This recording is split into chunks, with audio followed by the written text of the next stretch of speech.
Nerd or not, even the 7 Dragon Balls couldn't make this good.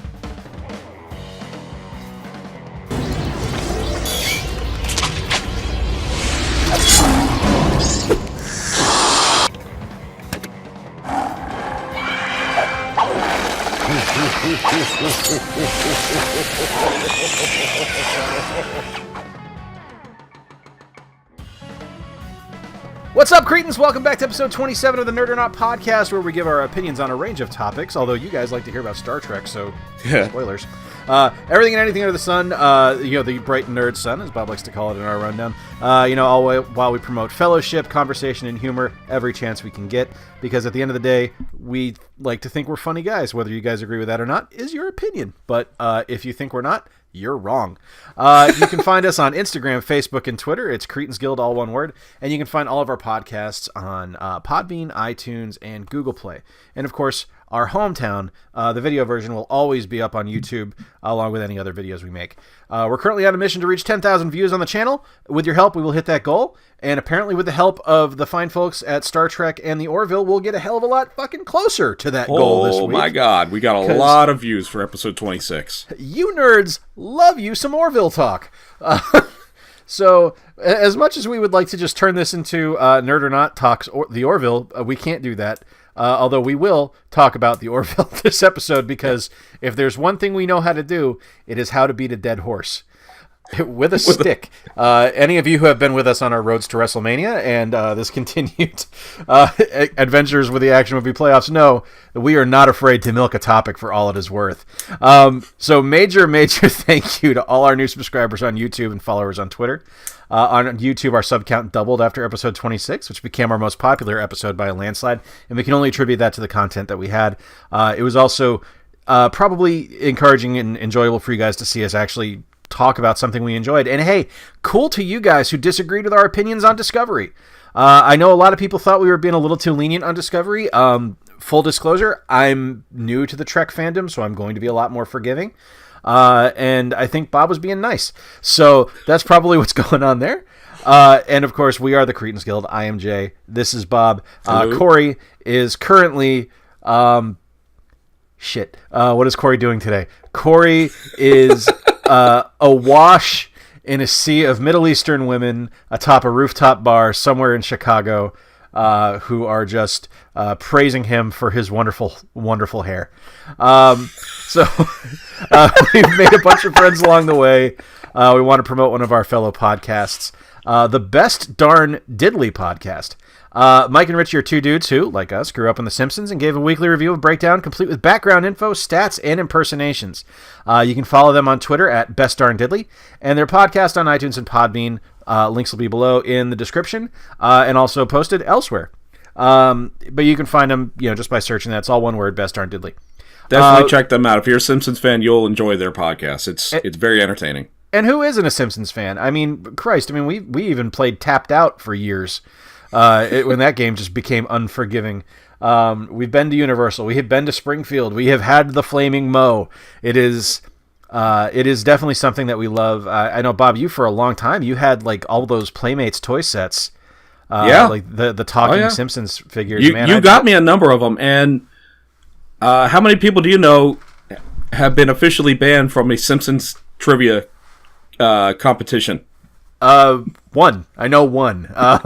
Although I would put my friend Matt, who I used to work with at EA, was I would have loved to have put you two together in a Simpsons conversation, because I'm pretty sure the world would have imploded based on the knowledge you guys had, because it would have just been so.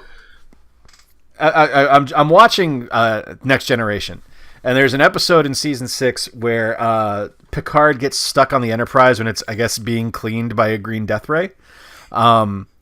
And I know instantly what episode you're talking about, too. And this is the episode where Data and some other just rando Starfleet dude are practicing their social graces on each other. Like, Data's trying to learn how to conversate with people. So he just starts impersonating this guy. Well, actually, did you know this stupid fact?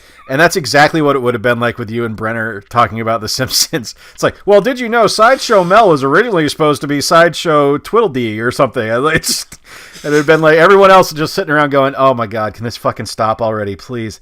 Anyway, so over the last couple of weeks, What's been going on? I have been sick as a dog. You might still be able to hear it a little bit in my throat. Bob, you have also been sick as a dog.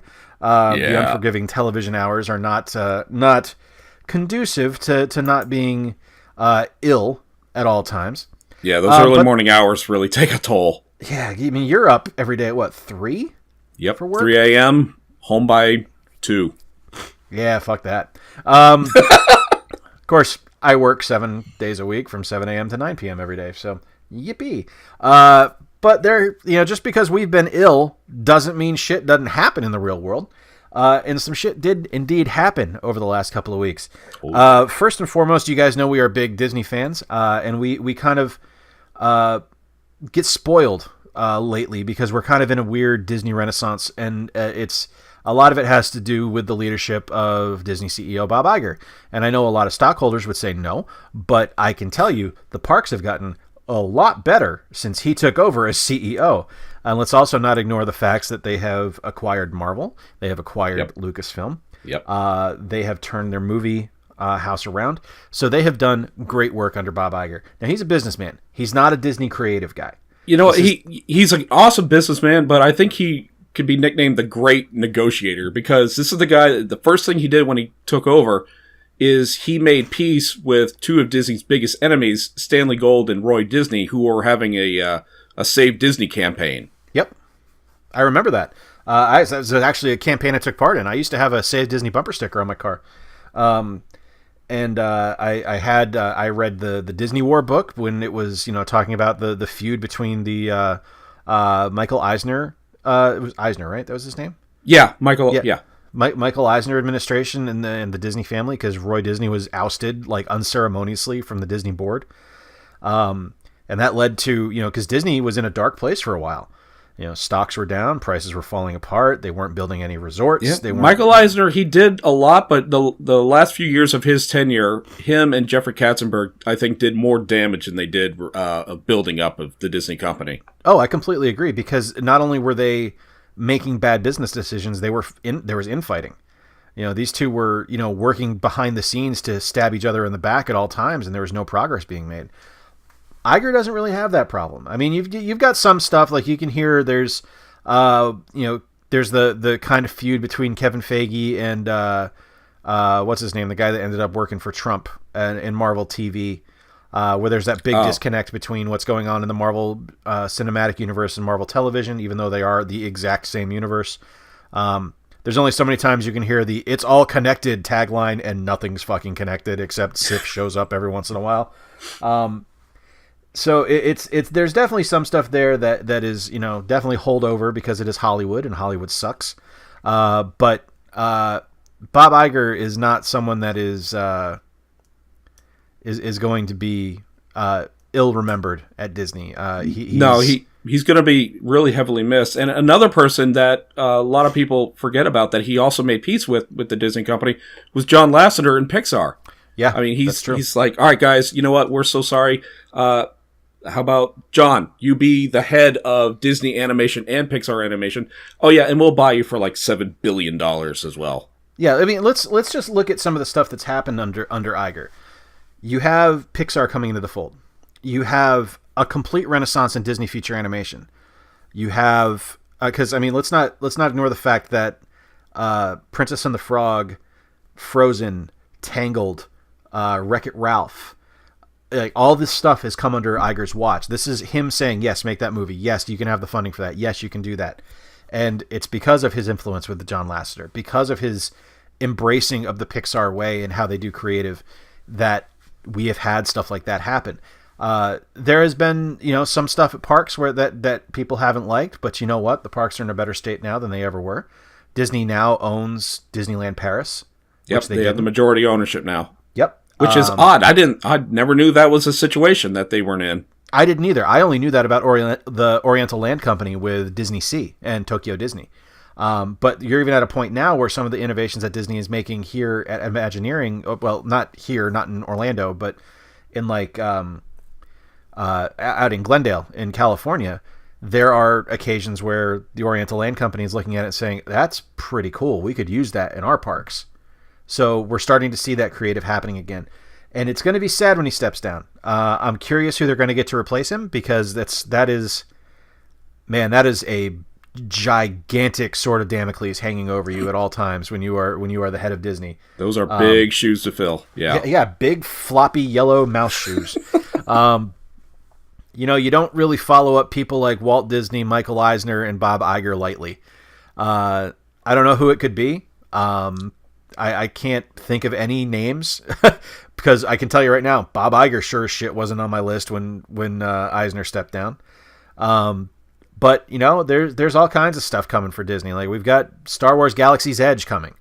We have some other new happenings in Hollywood studios as well. The new Pixar area. Yeah, the Toy Story Land. Yep. They just revamped all of Fantasyland. Yep. Streets of America at Disney or at Hollywood Studios. You have Pandora. Let's not ignore that. Pandora at Animal Kingdom.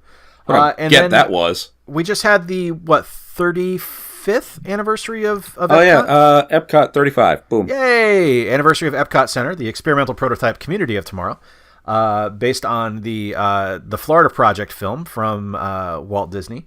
If you have a chance to see that, please do it, because it's a goddamn fascinating look inside this genius's mind. Yeah. But there's some changes coming to Epcot, and this is some stuff that people don't dig, but you know what? I actually kind of like it. I miss some of the educational stuff of Epcot because I like the idea of an educational park. But that's not what folks want anymore. They can get education on YouTube. They want to go on vacation to have fun. But one of the things we're getting is a Guardians of the Galaxy roller coaster taking over the former Universe of Energy at Disney. And I'm still confused of how they're able to do this, because Universal still has the theme park rights to Marvel properties for the state of Florida. For Marvel properties that were used in film before Disney bought Marvel. Okay, is that the loophole? That is the loophole. So that's how they're getting Guardians of the Galaxy in Disney, in Walt Disney World. Which means we could conceivably see stuff like Ant-Man. We could see, Doctor Strange. I doubt it, because I think that might be towing a little too close to the Avengers deal that they have over at Universal. So stuff like Captain America and Iron Man, we're not going to see that in a Disney park anytime soon, probably? No, probably not. But, hey, we're getting the Guardians, and I can dream that they retrofit Test Track to be a Agents of S.H.I.E.L.D. Lola test run with Phil Coulson talking in your ear over the speakers. But, hey. That's just me. So that's what's happening at Disney and at Disney parks. Universal, not a whole lot going on at Universal right now. They've already had kind of a big year with Volcano Bay opening, and some other stuff going on there. There's Skull Island open this year. Yeah, the Fast and Furious ride opens, I think, early next year. 'Cause right now they're going through Halloween Horror Nights, which right there, that brings in so many people. It's like, all right, everything else is on hold. Let's just take care of that right now. They did just tear down Dueling Dragons, or I'm sorry, the Dragon Challenge of the Triwizard Tournament. No, you were right the first time. Yeah, I know. Because they're going to put it in a new ride, and that's fine. It sucks that they took it down, but Dueling Dragons kind of lost its luster when they stopped dueling. Yeah. It kind of defeats the purpose. But have you ever looked at a Google image of Dueling Dragons, of how physically large that property is for just this one ride? No, I didn't. It's gigantic. I mean, they could do a lot of things with this space. Awesome. Well, let's hope they do. And if it's in the Harry Potter land, there's no way that it's not going to be insanely themed, wonderfully done, and just a blast to take part in. So that's what Universal's got going on. No one knows what's happening at SeaWorld. They've got some whales. And for now. And Busch Gardens, they got beer. But let's move on to TV. And this one makes me happy. So one of my favorite shows over the last 3 years, and I know Corey really liked it as well, although not as much as me, was Constantine on NBC, starring Matt Ryan, based on the DC Comics property of John Constantine, the Hellblazer. Justice League Dark just came out recently on DVD from Warner Brothers Feature Animation. If you don't watch the DC animated films, you're doing yourself a disservice, because they're all pretty darn good. They're very darn good. There's some that it's kind of like, well, maybe not. But like what? The Batman Harley Quinn didn't really dig it. Is that the one where Harley seduces Nightwing? Yeah, she don't seduce Nightwing. She straight up bones Nightwing. Yes, that's that one. That one I just didn't care for. And I haven't really cared for the way that that they've done Harley in the DC or in the Batman animated series lately. There's just been some weird stuff that I haven't really cared for. But anyway, so Justice League Dark was great. The CW Seed is going to be doing an animated Constantine series, which is awesome because it's going to star Matt Ryan again. And they have also confirmed Matt Ryan will be appearing on Legends of Tomorrow this year as John Constantine. Wow. So talk about typecasting. And he's not upset about it either, which is the best part. Like, he loves the role of John Constantine, so he's ecstatic to be playing him again. Perfect. He's probably not too ecstatic about having to bleach his hair blonde again, but whatever, who cares? He's going to be doing it, and that's all that matters to me. Sticking in the DC universe, we're going to switch over to comics now, and DC Comics Doomsday Clock is their new big crossover event coming up. It features the DC universe proper against the characters from Watchmen. So Rorschach, Dr. Manhattan, Ozymandias. Nice. Not the comedian because he's still super dead. Oh, really? Oh, yeah, he's very dead. So we don't really know what the storyline is about yet. It launches later this year. I think it kicks off in December after DC Metal wraps up. It might launch early next year. I'm not 100% positive. But it's going to be written by Jeff Johns, who is their chief creative officer and a hell of a writer. And it is going to be drawn by Gary Frank, who is one of the greatest artists ever to grace a comic book page. I'm very familiar with John's work, so I know that this is going to be high quality, what they're going to put out. Yeah, it's going to be good. There are going to be purists of Watchmen who are pissed that they're making a sequel because you guys can't accept the fact that Alan Moore and Dave Gibbons signed a work-to-pay contract, and they did the work, and they got paid, and they don't own the fucking characters, so calm the hell down. Alan Moore's a hack, anyway, so get over yourself. He ain't that good. He's a dirty drunk wizard. He is a dirty drunk wizard, and his beard looks like pubes. So, moving on. So that's what's going on with Doomsday Clock. I don't like Alan Moore. I think he's a shitty writer. We're going to move on to the world of WWE real quick. First and foremost, sad to hear about Neville leaving. Apparently the King of the Cruiserweights has abdicated his throne. There's still a lot of conflicting stories as to what's going on here. Some people say he walked out right before Raw. Some people say he wasn't there at all and just didn't show up for the show or the weekend house shows. But needless to say, he wasn't. It appears he isn't too happy about the fact that he's kind of stuck in the cruiserweight division, which sucks because I'd really like to see him move to SmackDown and challenge AJ, because I would love to see some Neville AJ Styles matches. That would be a great series. But I kind of understand some of his gripes where the promotional side. Did you see the shirt that they made for him? It's horrific. Yeah, it was just Neville. It's like, yeah, block white fonts. Like, it's like Arial font. Like, someone opened up Word, learned how to do an arch on the print, and wrote King of the Cruiserweights and Neville, and that was it. And it was terrible. It's like, I wouldn't spend money on that. Meanwhile, you've got, and this is no knock against Johnny Gargano, because I love Johnny Gargano. He's one of my favorite wrestlers. But you got a guy like Johnny Gargano who gets his first shirt on WWE Shop, and it's got good art, it's got great color, it's lively, it's fun, and Neville gets a black shirt with white lettering. Yay. Yeah. So, yeah. If Neville is indeed gone, and that still isn't 100% confirmed yet, although I would say at this point it's pretty well done. Yeah, at the point of us recording this, WWE has not announced, given out their good luck in your future endeavors. They haven't put that press release out. Correct. Press release out yet. People have contacted WWE, and WWE has said that no, he's still under contract. Everything's fine. Nothing to see here. But of course, they did that about CM Punk too when he walked out, and yeah, we'll see what happens. You know how that happened. But we're going to move on now to Hell in a Cell. There's a lot of matches that happened in the middle of that show that don't really matter in the grand scheme of things, but we're going to talk about the two on the on that bookend of the show. First and foremost, the New Day versus the Usos in a Hell in a Cell match. I got to be honest, as good as these two teams are, and as good as the chemistry is that they have, I fully expected this to be a complete and total clusterfuck because they've never done a tag team match in a Hell in a Cell. Kind of like when they did Tag Team Elimination Chamber a couple years ago.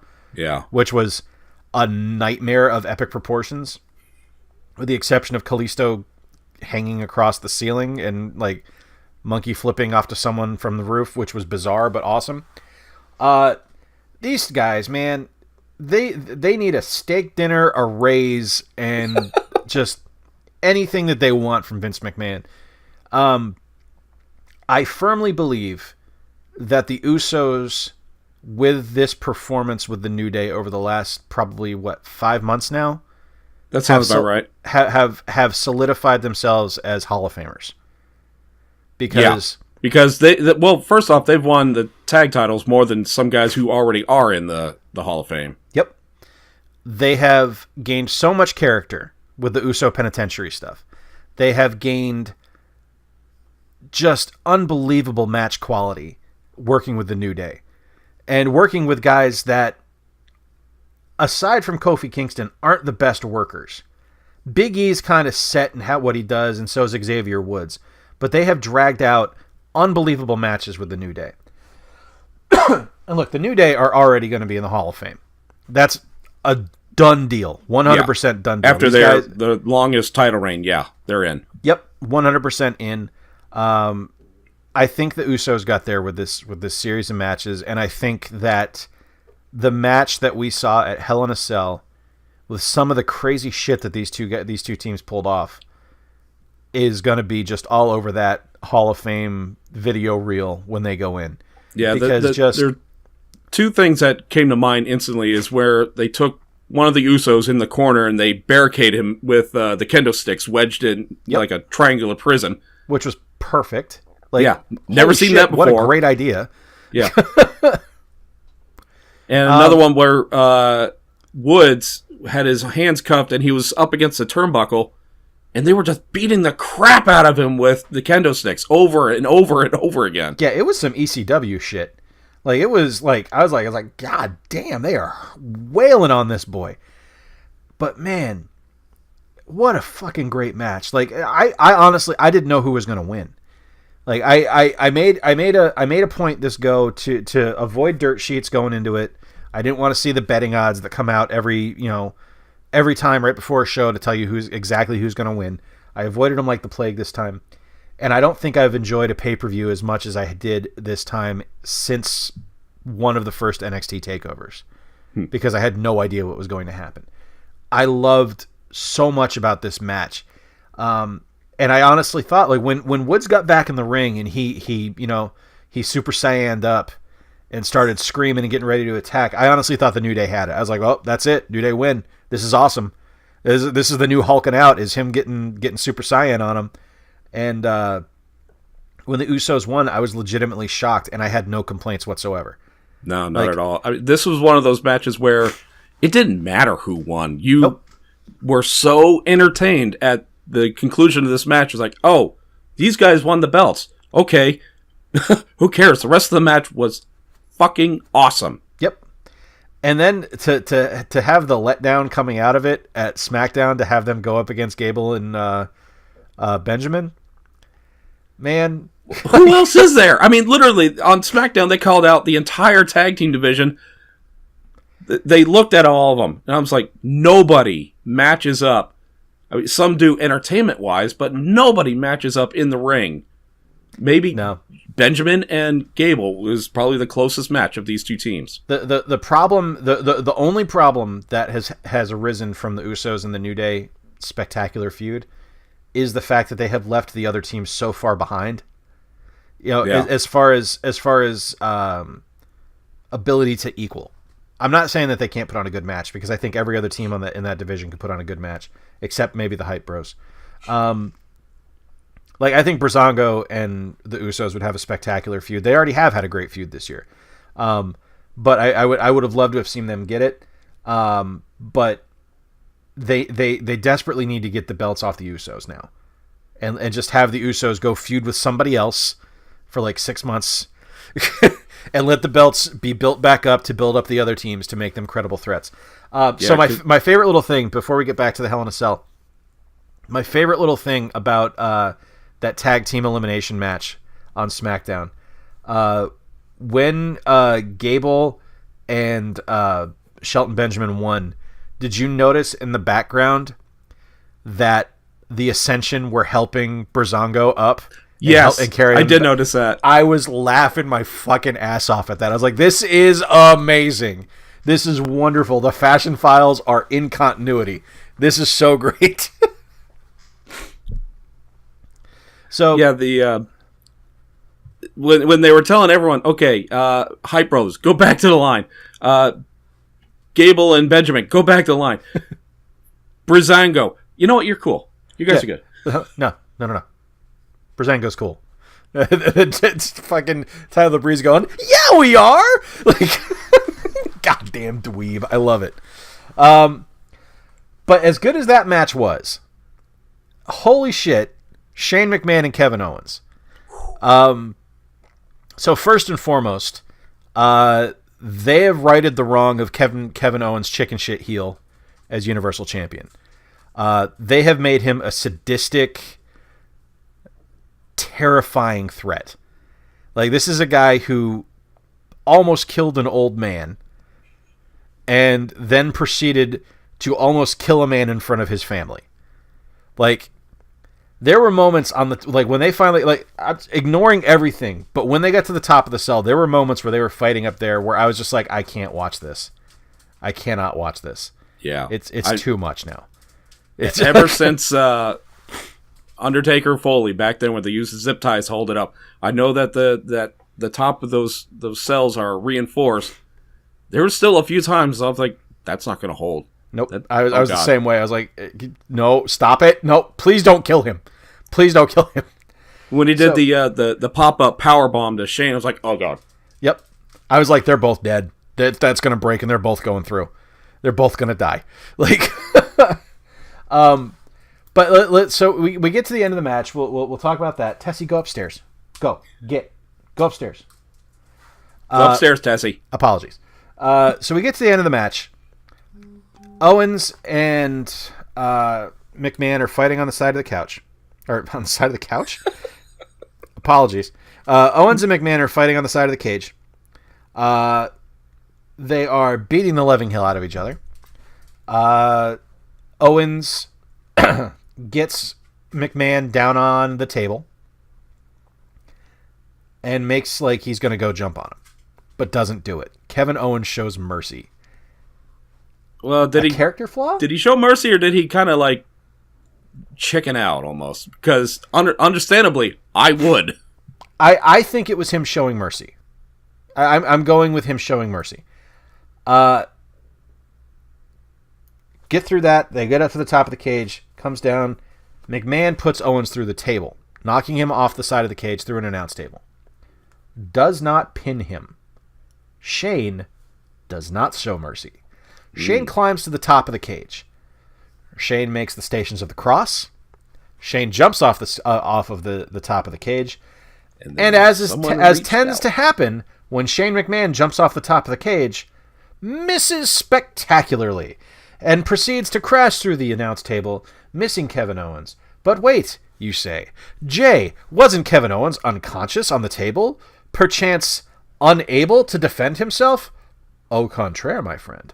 He was unable to defend himself. He was unconscious on the table. Haha. But friendship and brotherhood never dies. Sami fucking Zayn makes the save, pulls Kevin Owens off of the table, puts him on top of Shane McMahon for the pin, giving him the win. Friendship is not dead. That's all that matters to me. I love heel Sami Zayn because nothing he said was a lie when on his heel promo. He didn't blame the fans. He didn't say how much he hated the fans. He used fact. He gave reason for why he turned heel, and none of it was a bad reason. Yep. He looked at Kevin Owens and said, he's been NXT champion. He's been Intercontinental champion. He's been United States champion. He's been Universal champion. What have I been? Nothing. I was NXT champion for a cup of coffee, and that's all. And it was such a good promo that it was just such a natural heel turn. Like, it was like, wow. This isn't like when Dolph Ziggler turning heel has been like the most force-fed bullshit Yeah. Oh, all you want is an entrance. No, Sammy was like, no, you guys didn't do anything. This isn't anything you did. This is just me saying, yeah, you know what? I'd like some gold. I'd really like to be a champion one day. And it was nice. It was nice to see, and it was fun to watch a good pay-per-view. I thought it was good from top to bottom. I know a lot of people are pissed off about Jinder beating Shinsuke again, but they planted the seeds for Shinsuke Nakamura and AJ Styles at WrestleMania, because if you watch Talking Smack afterwards, you saw AJ say maybe it was time for him to go after the WWE Championship and take down Jinder, because I can definitely see cocky heel AJ versus charming babyface Shinsuke Nakamura at WrestleMania, and I want to hear 75,000 people singing that song. I hate that Baron Corbin is a champion. Yeah, But I hope it is a short-lived thing, and someone deserving takes it off of him. I'm fine with Natty cheating to win. I actually liked that Natty cheated to win. Yeah, it prolonged the series. Yep, because if Charlotte had just taken it off, or I would have been like, oh, all right, here we go. But whatever. That's wrestling.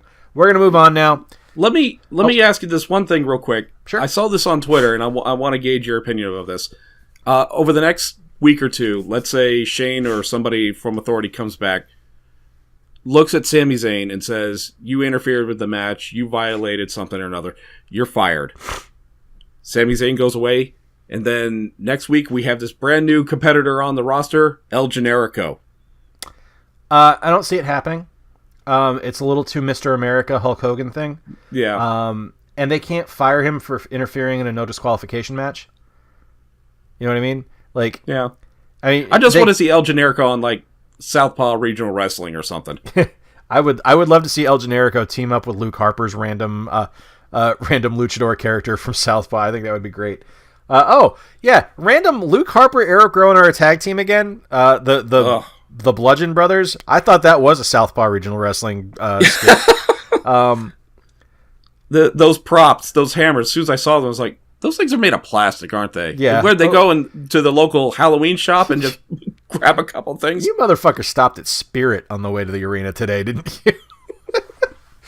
All right, so we're going to pop on now to Orville and Discovery. We're going to keep that talk going on. This will probably eventually spin off into its own podcast, where we just kind of talk Trek. And after we talk about a couple episodes of Orville and Discovery, I want to talk about something with Next Generation that struck me in the middle of an episode this week. Oh. So episode 3 of the Orville was about a girl, which... if you watched episode 2, you remember that Not Worf had a baby, and Not Worf's baby was a girl, which is unheard of in his race. And anytime Bortus you found and out, Clayton. What's that? Bortus and Clayton. Clayton is his mate's name. Okay. I'm terrible with names. I can't even remember what McFarlane's character's name is. I just happen to have the Wikipedia open over here. Ah, okay. So I'm cheating. So we find out that that females born to this race are altered to become male, which is very rare. Like once every 75 years is the average. Yeah, something like that. And this was a hell of an episode. Like this was what I refer to as a social Star Trek episode. Yeah, this was a very special episode of Star Trek. This was the I feel good but also strange episode of Star Trek when Wesley got drunk. But it's this was it was good, like top to bottom. Like there was a lot of stuff where I'm watching and I'm going, man, this is a comedy show, right? Like this is a lot of heavy political commentary in here. And you know, when Star Trek's at its best, it's when it's making heavy social commentary and making statements about what Roddenberry's view of a utopia was. And you got that in this episode, and you felt that in this episode, and you could see both sides of the equation. Like there was no this person is right, this person is wrong. It was here are both sides, and you're going to get points from each of them, and you're going to understand that there's points to be made on both sides. And it was great because you were left to come down on either side of the discussion, and you weren't made to feel bad about where you landed. You know what I mean? Yeah, because this is, one society has their way of doing things, but where the union was a membership of people that had like a fusion of different societal nomenclature, but they were at odds. So like, okay, well, whose rules are we supposed to follow here? And it reminded me a lot of when Elian Gonzalez down here in Florida, was trying to be taken away back to Cuba, and it's like, oh, what side do I take on this one? I think I'm going to stay with keeping him here because he's better off here, and that's a whole different issue. But it did the arguments did remind me a lot of Elian Gonzalez and the gender role issues that we're having over here around this time of age. Mm-hmm. Definitely.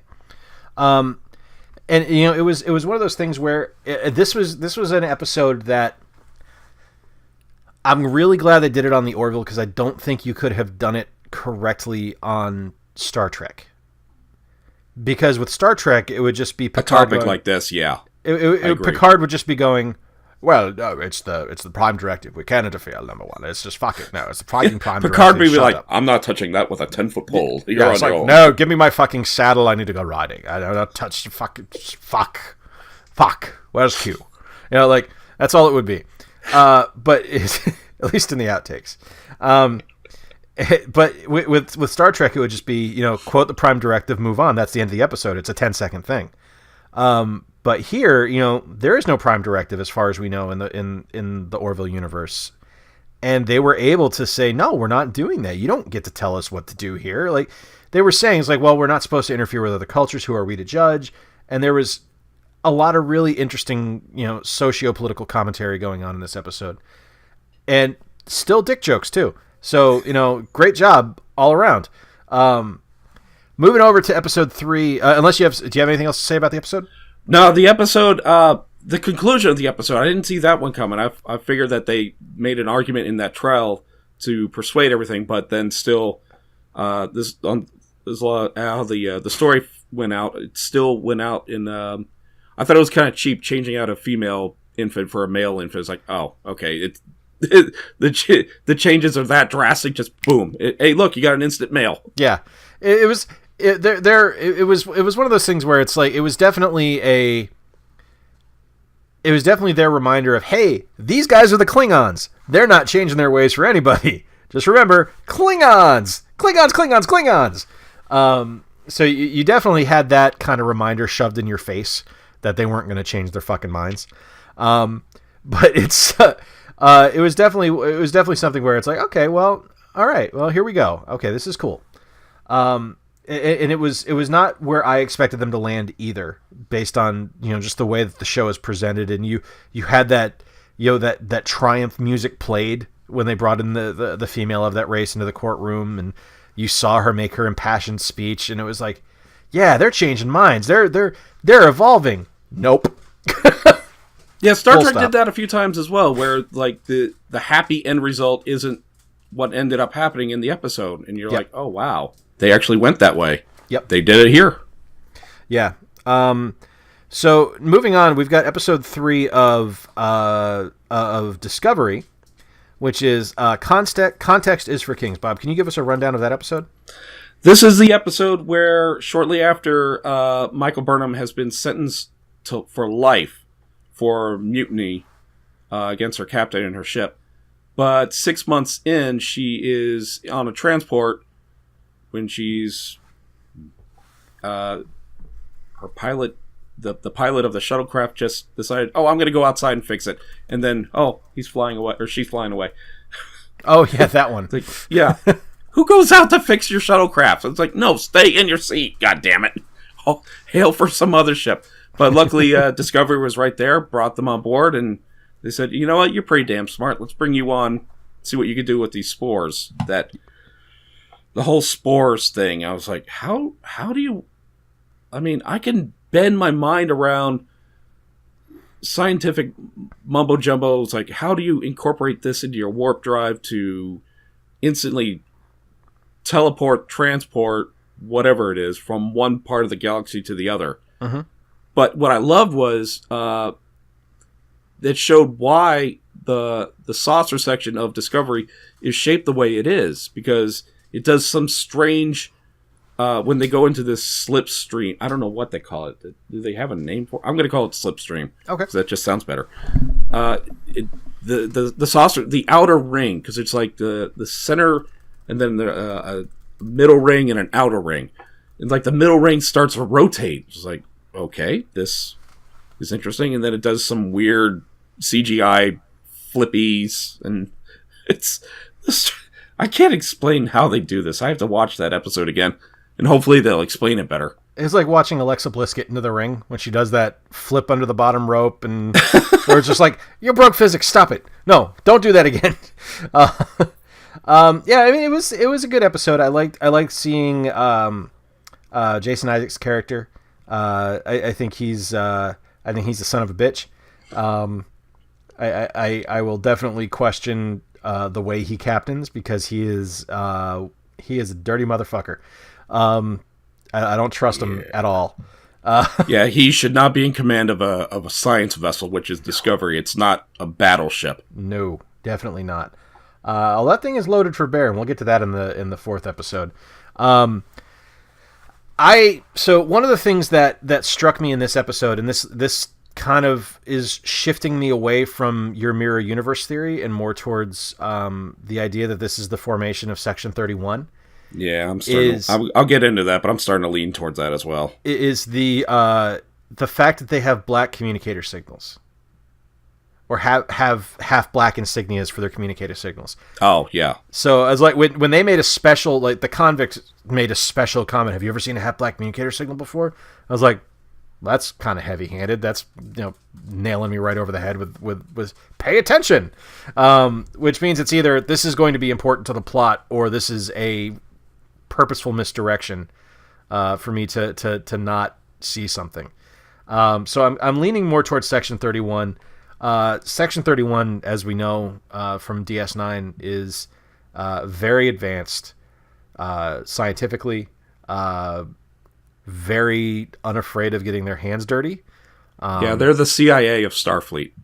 I would go so far as to say they're the KGB of Starfleet. Like, yeah, the CIA is bad. KGB is much worse. Like, there were some Section 31 episodes in DS9 where I'm just like, you motherfuckers, good God, like, just insane shit. Yeah, some of the torture they put Bashir through. Yeah, Bashir sending what's his name, O'Brien, off to work undercover. He's a fucking transporter chief. You're making him work undercover for. Well, O'Brien. This is a different discussion altogether. But Brian does have some military background. That's true. Of it. That's true. He was front lines in the Cardassian War. That's very true. But yeah, so that's kind of where I'm at. I'm thinking this is Section 31. This is where it's going to be. So that's it for Context is for Kings. Now we're going to move over to If the Stars Should Appear for the Orville, which was probably my favorite episode so far. Oh. I loved this episode. First off, Neeson's. You got some fucking Liam Neeson's in the show. I love that McFarlane is calling in all his friends and being like, hey, can you guys show up on the show and make a guest appearance? And Neeson's is just like, of course I can. I'll be right there. I'm going to be someone. I don't remember his name. That's very good, Seth and Liam. So this was a really neat episode. They find they're just kind of cruising through space. They find a gigantic, massive thing adrift. They get left behind. So it was Seth MacFarlane, what's her name? The first officer, the security chief, and was that Isaac it? and Isaac and the doctor. Yep, and the doc. So they get left on this thing, and the Orville is left kind of in synchronous orbit with this thing because it's about to be pulled into a star basically in like 3 months. So they get in, and they get through, and they find this entire ecosystem inside. It's a city ship. It's a city ship. It's a world ship. There are fields, and there's beautiful sun, and there are people tilling crops. and a Gestapo, and Teabag from Prison Break is there, and he's the bad guy because it's Teabag from Prison Break, and of course he's the bad guy. And he's a religious fanatic leader who believes that what he believes is 100% accurate, and nothing can change his mind. But we've got very Salem witch trial-ish. Yeah, very, very Salem. But it was a really great episode. Like we saw some really interesting character work from McFarlane's character, showing that he was both not only willing to be the cowboy to go into the rescue, but also to try and push a civilization to evolve and to improve. We saw some neat stuff from the guys left on the Orville, who kind of had to go out and kick ass and save some people while they were stuck on the ship. We saw Adrian Palicki's character get the living shit knocked out of her and get tortured. And oh my God, yeah, that kind of pushed the boundary for me a little bit. It was hard to watch. It was really hard to watch. But in the end, we find that that the religious figure that they keep referring to on this ship is Liam Neeson's character, and he was the captain of this ship. And some people who believed that there were others and that there was an outside world and what they knew wasn't just what they had, discover the bridge to the ship, and they discover a way to fix the ship, and they're able to not be pulled into the star and die. And the final shot is the sunroof opening for this ship, and this is the first time these people have ever seen night stars. And it's just this it was just this really great episode, and I loved every second. Like it was one of those ones where I was just like, I cannot wait for more of this. It was so good. It was a very standalone episode, but man, it was a really good one. It was a very like season 3, season 4 next gen episode. You know, it was okay. We need something to bridge a gap in between what has happened in the previous 2 episodes and what's going to happen in the next episode. Let's toss this one in because there's no mention to any other show or any other episode. There's no mention of anything upcoming. There's no talking about anything that we've encountered before. It's just except the bad guys we saw in season 1 or in episode 1. Because they're randomly attacking this ship. Let's go save these people. Okay, it's a convenient way to get the Orville away from the ship that's adrift. And it was absolutely a filler script for a season to kind of bridge a gap, and it worked on every level. You know, it was just really fun and really, really well done. I really enjoyed it. Yeah, it was.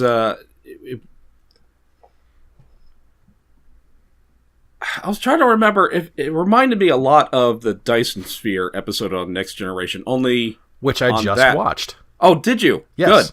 Unfortunately, when they got onto there was no life. It was just the star. But there was a lot of similarities between the two.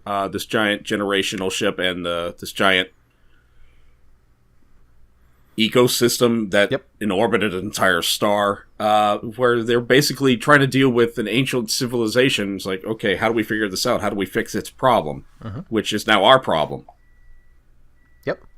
It's a very, very similar episode, although a distinct lack of Angry Scotty, who I didn't realize is or was alive and well in that century, because he just took a shuttlecraft and fucking tootled off to wherever he wanted to go.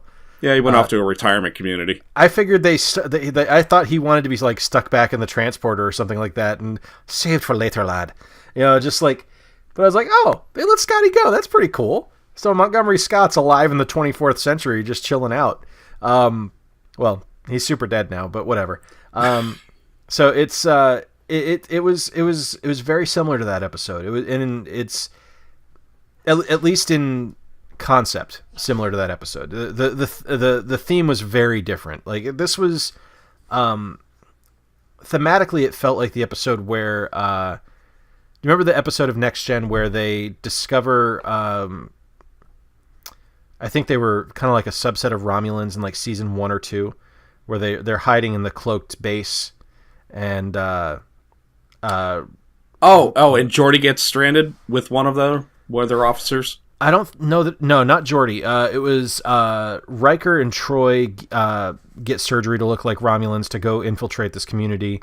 Okay. And they end up finding out that it might not have been Romulans, might have been something else, but they end up discovering the cloaked base, and one of them comes up onto the Enterprise, and I was like, this is kind of similar to that, at least in we found this ancient civilization. What do we do now?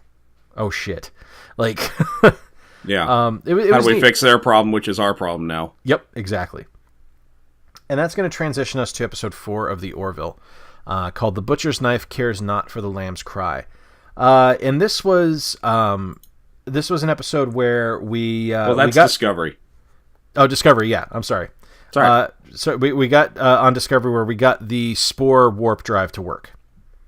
To kind of cut right to the chase. This was the big investigation of the big impetus of the show was to get the spore drive, the spore slipstream to work. There we go. And we had some neat moments with the giant critter from episode 3. We found out that it's some kind of tardigrade, which is a water bear, which are awesome little critters that can survive in space. We find that they have kind of a shared memory in between each other, so they know like where all these places to go. And it was neat. It was a neat episode. It was a little fast and loose, I think, getting things solved. Like it was, oh, hey, look, we've got this harness that magically fits this gigantic creature just automatically. Everything's fine. Don't worry about it. We're cool. Yeah. Speaking of which, did you notice how they got that thing to have the machinery work with the creature? Mm-mm. By transporting it into this this chamber with the spores flying around, and then this machinery came out. I swear to God, if you watch it again, you'll notice it. The machinery clamps on to the creature's nipples. Because of course it does. And the creature just like... I don't want to move. But I don't know what's going on either. It was neat because we get to see that I like that they are showing a side to Michael where she is not willing to just go the route that Jason Isaacs' character wants her to go. Right. She is very much looking for the Vulcan way out of things. She's looking at things logically. She's trying to make sure that they are following the Prime Directive and that this is an alien life form they don't know. We shouldn't kill the fucking thing. The biggest complaint I've had thus far with Discovery is that the show doesn't feel like a Starfleet show. You know what I mean? Mm-hmm. It feels like Star Trek.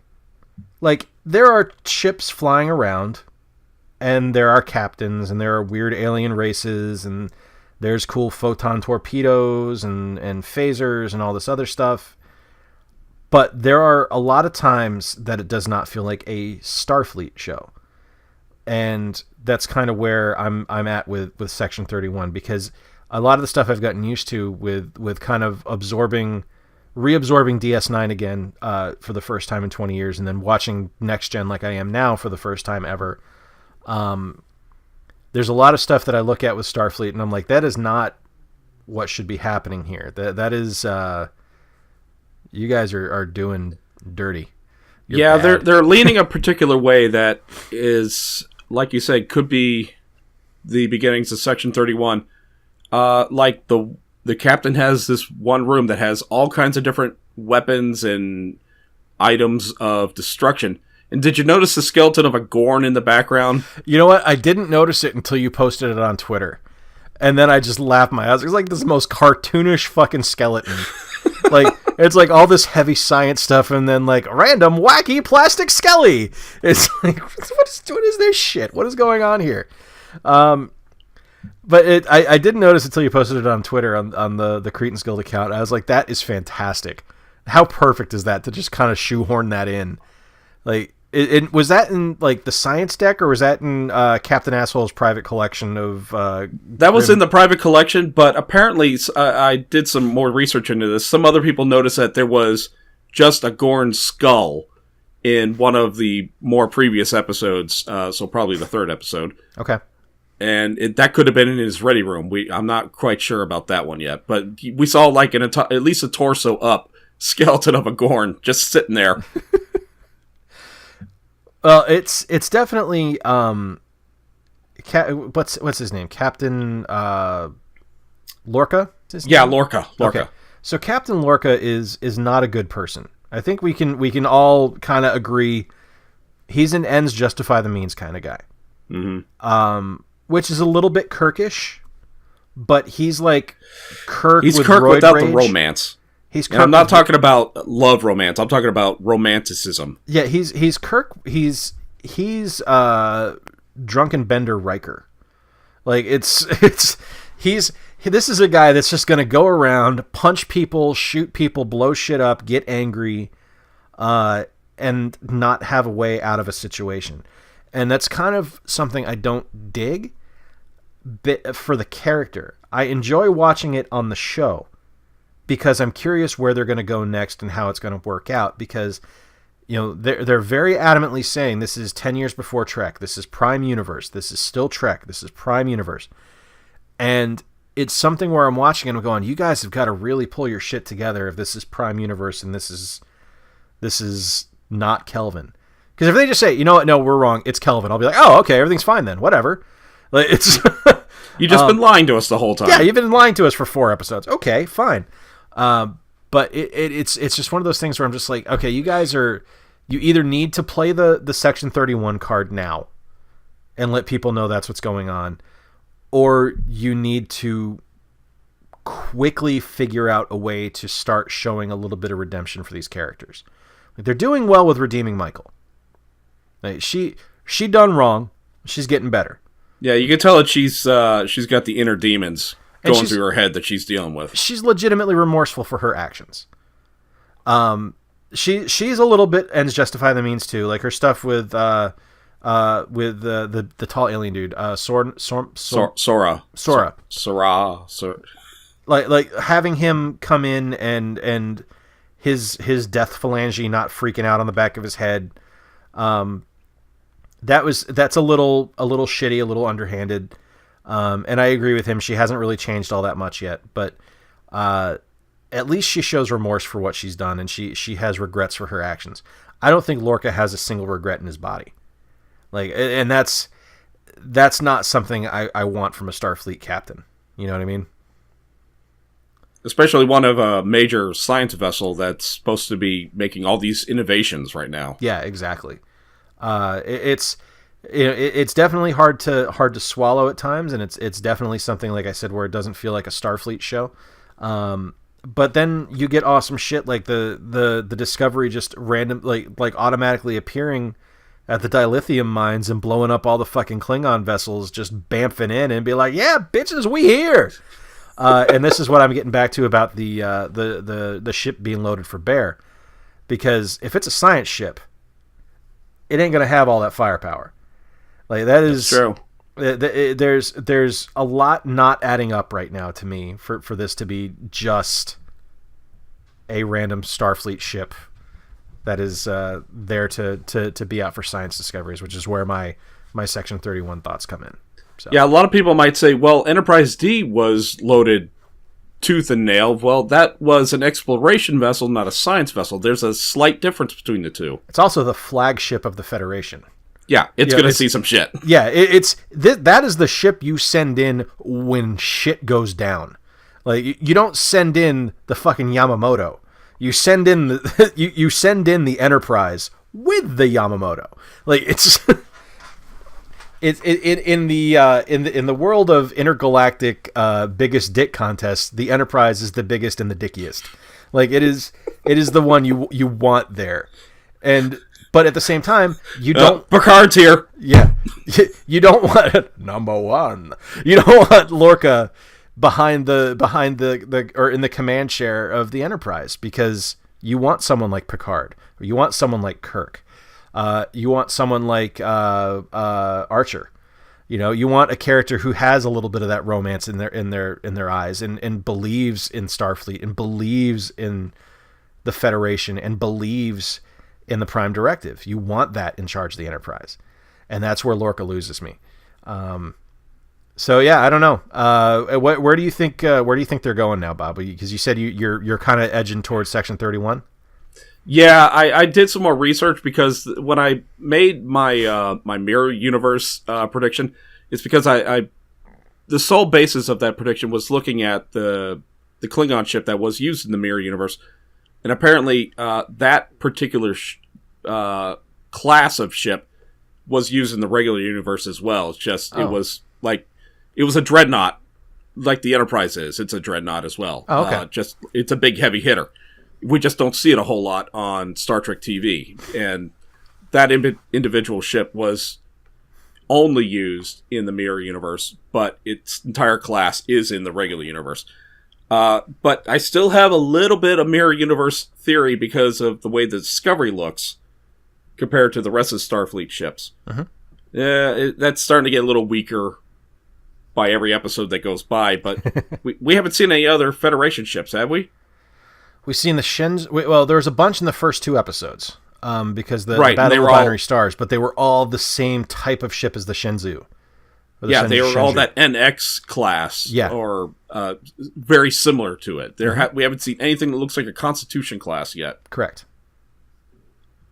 So, yeah, this might lean more towards a Section 31, or Discovery is a highly sophisticated specialty ship that had a second prototype, which you don't make more than one prototype.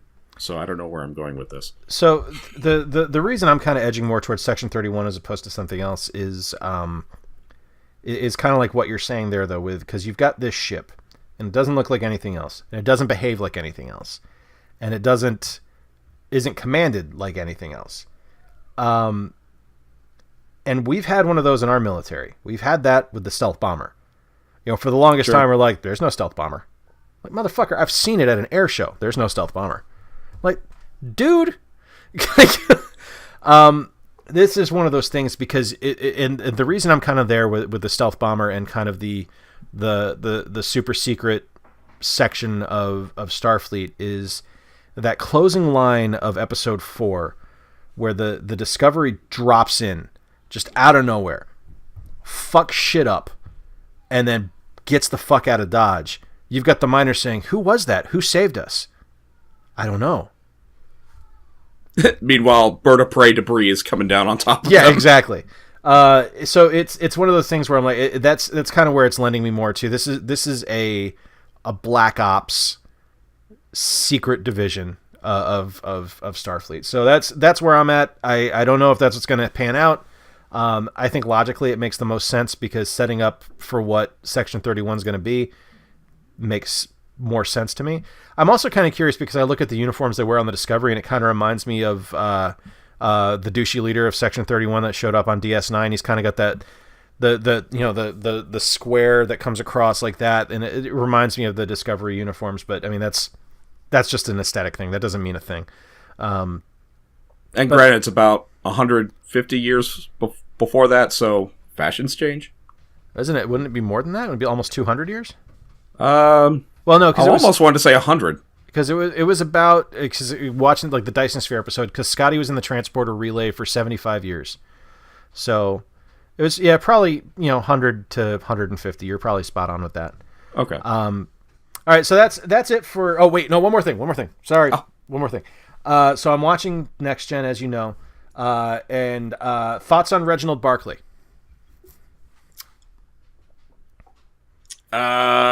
Okay, this is like autism of the future, I guess. Okay. He's a very socially awkward character. Yep. Now, I'm trying to remember what portion are you talking about, the one where he gets an upgrade? I'm just talking about Barclay in general. So I just watched the episode where it is the continuation of the Sherlock Holmes adventures with Data and Geordi, and Moriarty gets brought out of mothballs. So and Barclay's there, and Barclay's one of the characters in it.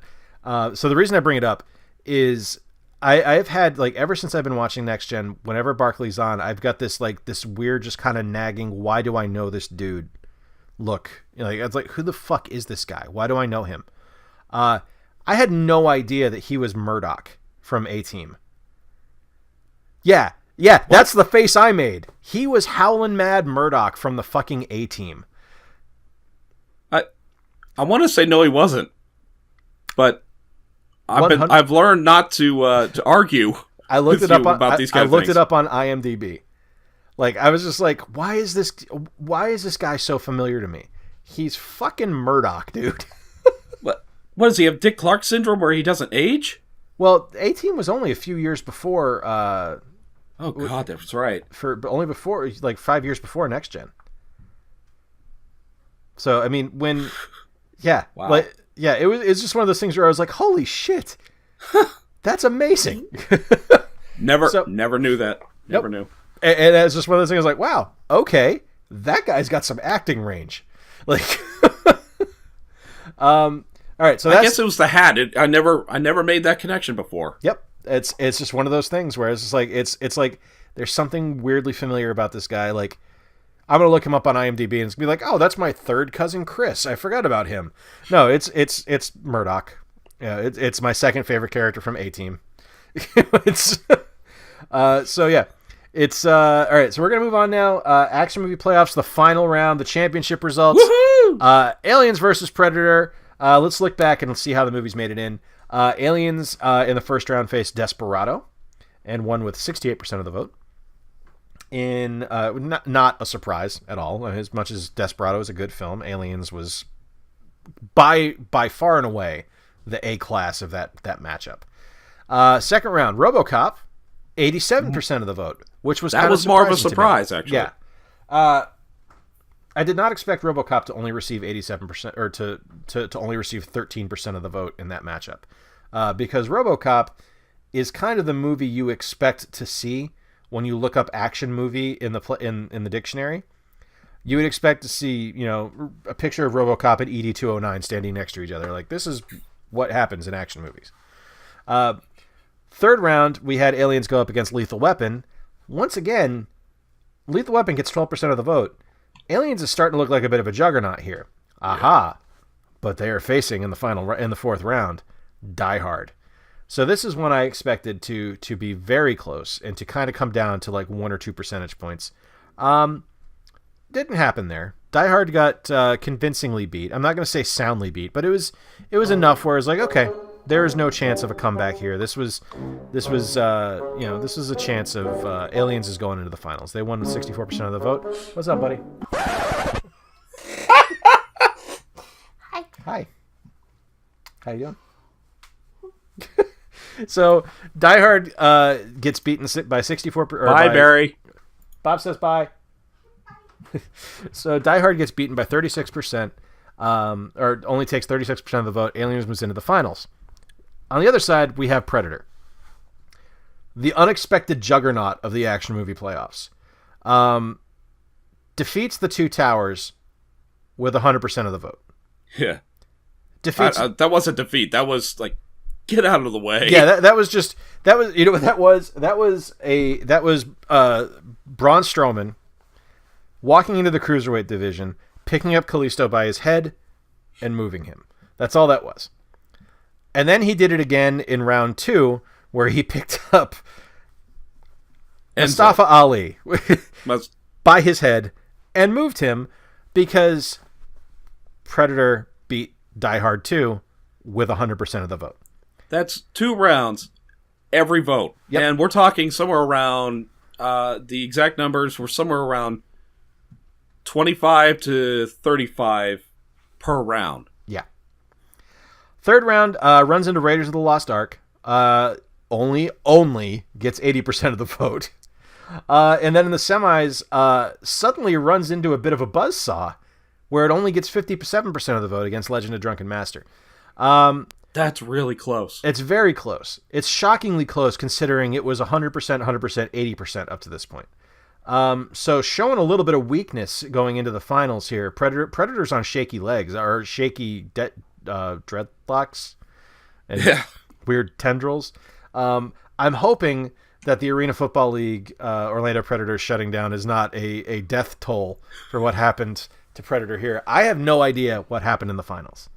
I'm pretty sure I voted for Aliens. Actually, I'm positive I voted for Aliens because it's not Predator 2 that it's up against. Yes, I'm taking that to my grave, people. It's Predator 2 or nothing. So, Bob, what did you vote for in this?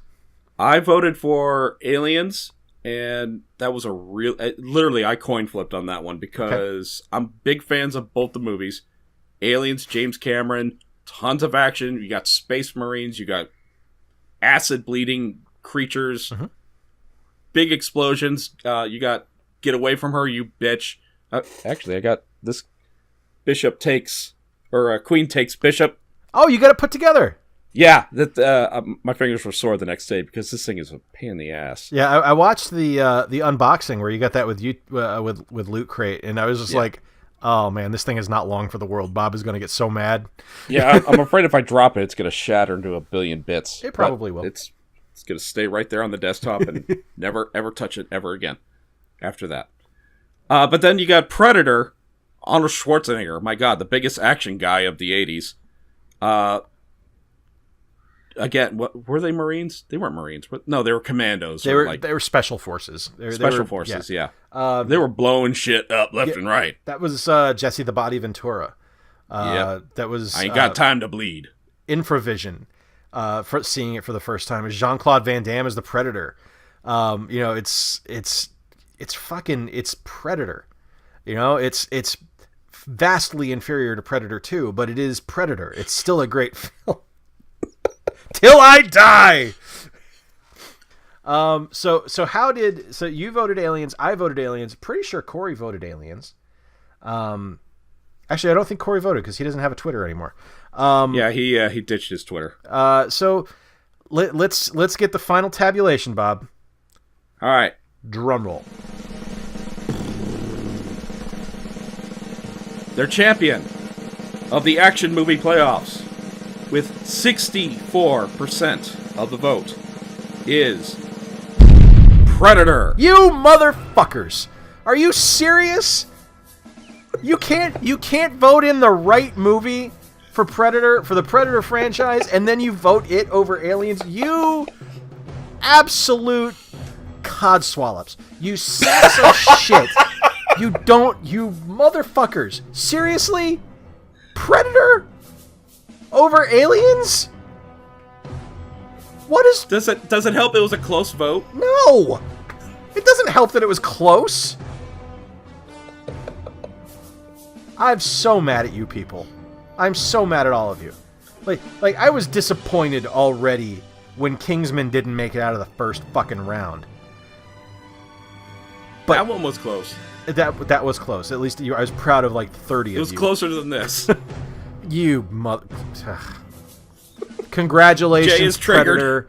You look stupid. You have crab face. Good job winning. Are you demanding a recount? No. Okay. No. I'm not gonna recount. Twitter tabulates automatically. You don't have to recount. I understand that there was garbage voting here. It's the Russians. The Russians hacked our election. There you go. Oh man, life imitating art. I love this. All right, so you are legitimately. I'm mad. Yeah, I'm legitimately angry about this. Like, I had no inclination whatsoever that Predator would win this. No, that thought never crossed my mind when I saw the finals. No, like, not once. Not that I look at it and go, "Oh, Predator might fuck around and win this one." No, this is like, "Oh, now Aliens got this." It's. I'm so mad at all of you right now. I'm so mad at you people. Actually, you know what? No, I'm not mad. I'm just disappointed. I'm disappointed in your behavior. Dad Jay is pissed. Yep. No, wait, he's not pissed. He's disappointed. Yep. You guys made a bad choice, and I want you all to go to your rooms and think about what you've done. Think about what you voted for. So, you know what? I'm not even, you guys don't get an option for next year's playoffs. I'm not giving you the choice. We're doing cartoons next year. We're doing animated series because honestly, it's a really good idea. Bob wrote it down, and it's better than comic book movies because comic book movies are just one genre. Animated series can be anything. So it's we'll be doing this next year because really we can only do one movie playoff a year. It's too much. Yeah, this just about killed me with all this math. Yeah, and animation. We're done for at least 12 months. Look for it next August.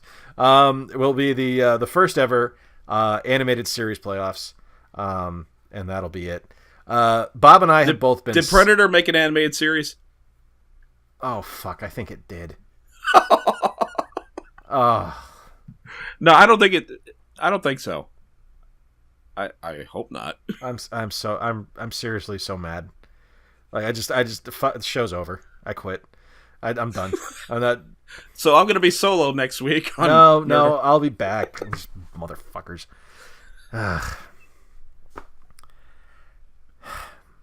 So Bob and I have both been really sick. The last probably about week and a half. You can hear it in my voice. My voice is starting to go. So we don't really have anything for what you're doing. We haven't really been doing much anything. I am waiting for my copy of WWE 2K18 to come in. It was supposed to be here on Friday because didn't you pre-order that? I totally did. I pre-ordered the Seen Enough edition. GameStop sent me an update on Thursday saying, "Hey, it'll be there Monday." I'm like, I pre-ordered this so I could play it early. You fucking twats. Yeah, it defeats the purpose of pre-ordering. It really does. So I get it sometime on Monday, which is roughly before other people get to play it. So it's like whatever. But what system did you get it for? I get it for PS4. It's my primary system. Okay. Will you and I be able to cross-platform? Probably not, but that doesn't mean I won't get it for Switch when it's on sale one day. I don't mind buying a second console or a second copy of the game if I've got it on a portable. And since it's a full console experience, I won't mind it whatsoever on Switch. Yeah, I wanted to gauge what everybody else is getting it for first. If it's not, I thought I read something that it is cross-platform multiplayer. I'm not sure if that's true or not. If it is, it won't be with Sony. Sony plays hardball on that. They don't play nice. See, I thought that was Xbox that doesn't like to share their toys. Xbox doesn't care.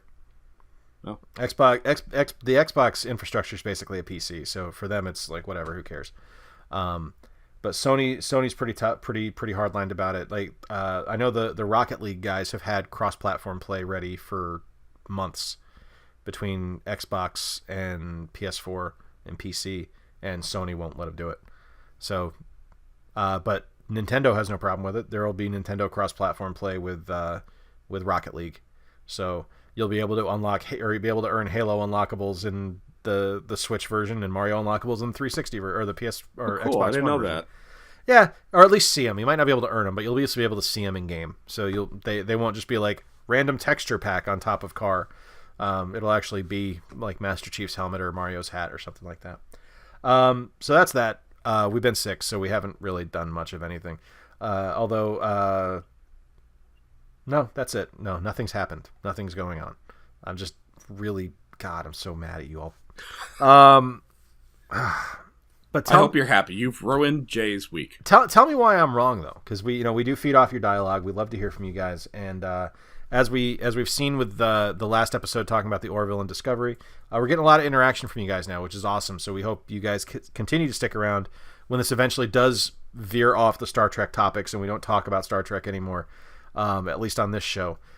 We hope that you still will stick around and enjoy our nerdery, or at least the way we talk about things. Maybe not so much the subject matter, but the fact that I get mad at people for voting for something that they love. So we do ask that you subscribe, like, and comment on any of our posts anywhere on social media. As we mentioned earlier, it's just Cretans Guild, one word, on all our social networks. You can do it here. You can do it wherever you're listening to the podcast, on our Facebook or on Twitter at Cretans Guild.